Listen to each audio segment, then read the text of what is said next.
relaxed down well. Yeah, tick for me. Next tour for Bevan Lamming, Savour the Dream, Martin Harley. Yeah, the first of the Queenslander. He needs improvement on what we've seen. We saw there, in the Guineas at Flemington. He's a nice enough horse. He's an athletic type of horse. Has paraded well so far. Seems to have a great attitude. Yeah, I couldn't put a negative towards him at this stage. Our benefactor, Zach Lloyd. The blinkers are off. I reckon he's got a future, this horse. It just might be all a bit too soon for him. He's just not quite there yet for me, Ronnie, as far as his coat-wise goes, just compared to a couple others. He's just still tidying up, but a nice, big, strong horse. Holds good condition, but yeah, might be one run short. Kasuki, Chad Schofield for Glenn McFarlane. Big step up. Greg McFarlane. Yeah, big step up in grade. Hard to have. Casual type of horse. He doesn't really jump out at you in the parade. He's big, he's strong. Yeah, no real negatives. Majorca Sunset number 9. Bjorn Baker has Josh Parr on board. Yeah, might have a crack at going forward here. Just out of midweek maiden class, so it does make it hard when you get to this level. One of the lighter frame type of horses. He doesn't carry any really extra condition. He's paraded well so far, though. Burn and Win, Tom Sherry, John Thompson. Yeah, probably ready to win, probably more a midway than this. He's pretty wound up. He's gotten quite hot, Ronnie. And the filly, the lone filly. There's been about 10 of them run in the last 20, 25 years. You've got to go back to 1989 Riverina Charm for the last winner of the Rosehill Guineas as a filly. Aliana is Jason Collett, Chris Waller. Yeah, she's got a good chance here. He's just going to ride the rail here, mind his own business, Collett, and look to snipe late. And being on the fence early, just not being involved in this tactical mess early here. She's going to just relax, do her thing, and it's got the more I'm looking at this race and the way the day's playing, she's got a lot better chance than I first thought. Yeah, I thought on the quick backup, Ronnie, she might be a slightly bit dull once she entered the enclosure, but she looks terrific. She's still got a real... Another one, big tick for mine. Okay, Corey, back to you in a moment. Andrew Lewis is here from South Australia. Gold Rush Guru is here in Sydney. We don't see you here often. You've got to bring a good one. Oh, when we come over, we like to think we go okay. So we're excited for that today with Gold Rush Guru, and hopefully we can continue our form here. 3 nice lead-up runs going into this? Yeah, like a little test in Adelaide, and then a couple of nice runs, 1400 and a mile at Flemington. Sets him up nicely today. We haven't raced at 2,000 metres before, so yeah, it's a bit of a, not an unknown because he can run it, we know that, but it's a middle distance test for him. And do you think the Derby is his ultimate aim? That's what he's here for. And he's better at 24 than he would be at 2. Is that your feeling? Oh, he's got capacity, and he's got a thirst for the work. So you would think that. That's why I'm excited for today. It's just an interesting run. So his efforts in the VRC Derby were quite good. He was exposed to the top of the straight and managed to hold them off there. So it was a good work rate race for him. So we'll just see what happens today, but he'll definitely build on that moving forward to Randwick in a couple of weeks. Is he up there with some of the real good ones that you've had? Oh, yeah, definitely. There's no doubt about that. He's got a stature, he's got composure, and he's a proper horse. So he's definitely up there with what we've had over the years of our racing. Great to see you here. Good luck. Thank you. And Liam McDonald is here as well, the Hall of Famer, here with his former training partner, Andrew Lewis. Okay, Corey, who takes your eye in the Rosehill Guineas? I end up settling with the only filly in the field, Aliana. I think she's been terrific. Her first 2 runs here this time. She's just a horse. I thought she'd be a little bit dull when she entered the enclosure today on the quick back-up, but she still had plenty of spring in her step, and I just think she gets the perfect run there for Jason Collett. And yeah, he'll be sniping late, but yeah, Aliana for me. I am 3, 2, 1 and 11. I like Swift Falcon here. I think he's come up really well. 2 great runs leading into this. He's just, I didn't think he was that far behind the favourite here, so he has to be a bet.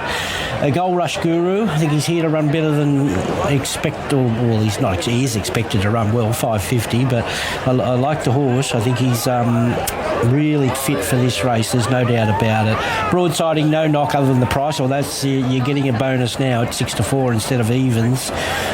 Just needs things to fall into place. He needs some McDonald magic here, and if I was messing with my tips, Aliana would be a lot higher up in the order here just because of perceived pattern, and a few punters are agreeing late there as well.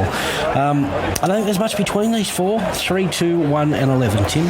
Punters well on top here at Rosehill. We had a blowout in the first, but 4 straight favourites have got the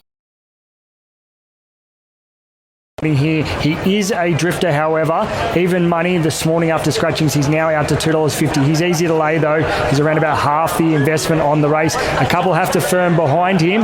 With him drifting, Swift Falcon is the late firm. $5 this morning. He was still there 5 minutes or so ago. He's the late firm now, a $4.40 chance. Gold Rush Guru, he's just holding his price as a $5 chance. And the big firm is Aliana. She was $8.50 this morning. We even bet 10 at one stage mid-morning. She's into $5.50, and that big firm, all to do with the fact she draws barrier 1. It gets tricky here for the fave. We've seen plenty of winners on the fence. How James McDonald finds the fence from barrier 9 on broadsiding, I don't know, and for that reason he continues to drift, now out to a $2.60 chance. Checkmate, the only other one really given much of a hope by the market, a $13 chance. That's just out a little bit from $12 this morning, but a drifting fave here, broadsiding, $2.60, but very easy to lay, and it is an absolute wipeout for us if it wins. Chantel, there's the favourite in front of us, James McDonald riding broadsiding. Yes, he was typical of him in the mounting yard. He gets himself, he's just fresh. He's actually not sweating up. He's not doing too much wrong. He's quite settled now that he's arrived here, but he's quite a playful colt, and that's just him, and I think that'll be him even with many runs under his belt there. So he's great here. Swift Falcon, he's absolutely fantastic. He looks great. He's just a picture of health. He's continued to tighten up with each run, and he's at his absolute peak here now. So I'm expected to see good things from him. Gold Rush Guru, he's a lovely, big, strong individual, and I watched him do his prelim, and he carries himself beautifully. He's a really nice horse. First time we're seeing him here in Sydney, so he's arrived here in a beautiful order. But broadsiding, fantastic. If you're on him, cannot fault him at all. A great 2,000 metre race for the 3-year-olds coming up here. Broadsiding looking for his 4th Group 1 of his career. Gold Rush Guru, a Derby winner. Who's flown in. What price is he now, Tim? He's drifted further, now $2.70. That late money continues for Swift Falcon. He firms again into $3.90 and repeating a big firm today also for Aliana, the filly. Can a filly become the first since '89 to win a Rosehill Guineas? Kasuki goes in. Here's Darren Flindell for the Rosehill Guineas. In the Sky Racing Rosehill Guineas over 2,000 metres, broadsiding out to 280 at the death in the rough and racing.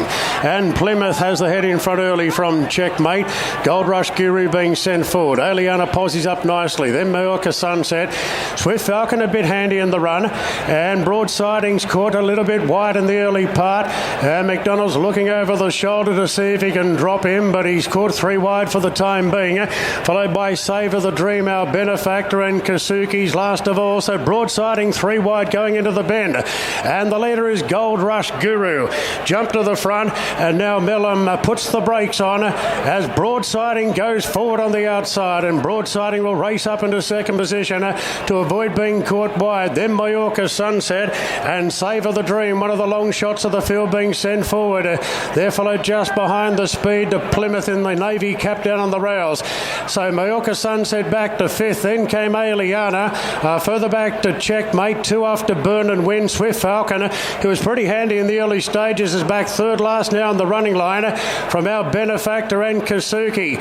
Gold Rush Guru switches off in the lead, just being pestered a little bit here by Savour the Dream, the outer, a length and a half to Plymouth, and broadsiding. He did some work early, but McDonald's got him 4th, 1 out, 1 back now at the 750. Further back, Majorca Sunset on the outside of Aliana. Swift Falcon starting a run, doesn't want to give away too much start against broadsiding, and Swift Falcon's making a very fast run coming to the turn.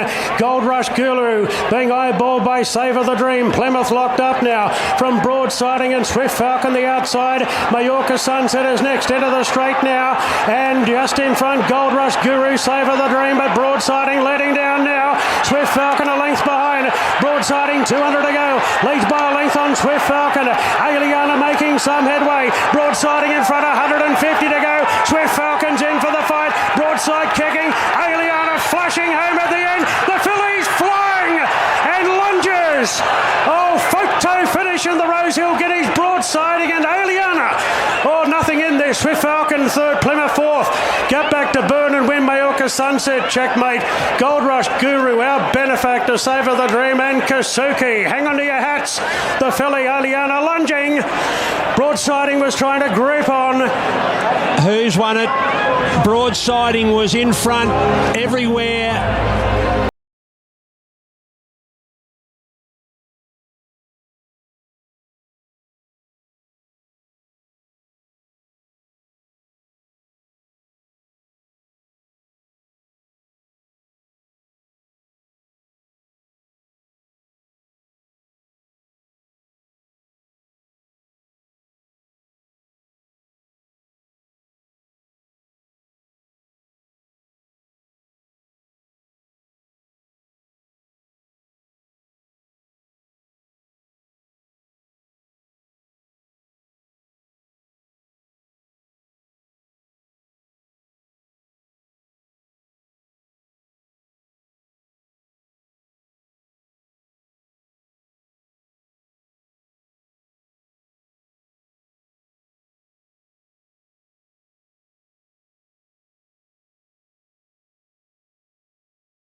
Other than saying we've got our winner, Broadsiding, who knows how to win a race.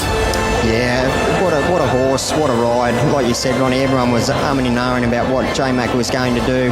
He went forward, he got into his normal spot, 1-1, but once he got to the spot, he did have to do a bit of work getting there, but once he got there, he really took the speed out of the race and just rode the horse rather than the race. His game, she was very unlucky, I think, Aliana. She even got brushed and bumped at about the 200 metre mark and just probably took the wind out of her sails as well, but all honours with the winner. He's a little ripper.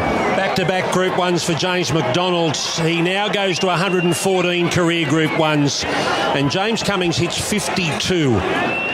Broadsiding wins the Rosehill Guineas, coming back to scale, the second Group 1 of his class, and the gun colt was able to deliver.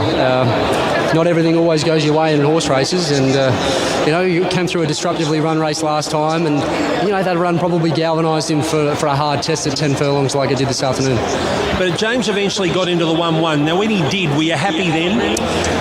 Well, look, I don't know about happy, but I'll take it. The thing is, James McDonald had an open mind, and he rode the horse accordingly. He's had a fair few horses inside him there, going up the hill there at Rosehill, and he's just had to do that little bit of extra work. And Swift Falcon's looming up, and then the filly Aliana, who's laid away, done no work, launching at him late. It's another classic rendition of the Rosehill Guineas. A few years ago we were here with Pericles, lost in a narrow finish. Animo was able to get the perfect run and blew them away. It's like they're horse races, and it's a privilege to see a class colt like him be able to stand up and deliver. And as a champion 2-year-old and a Golden Rose winner, to be still here winning Group 1s as an autumn 3-year-old, it speaks volumes of the work and the effort that the stable have put into him, and like the intestinal fortitude of the horse that we've got on our hands. What would you like to see him do next? Well, look, he's a lot like his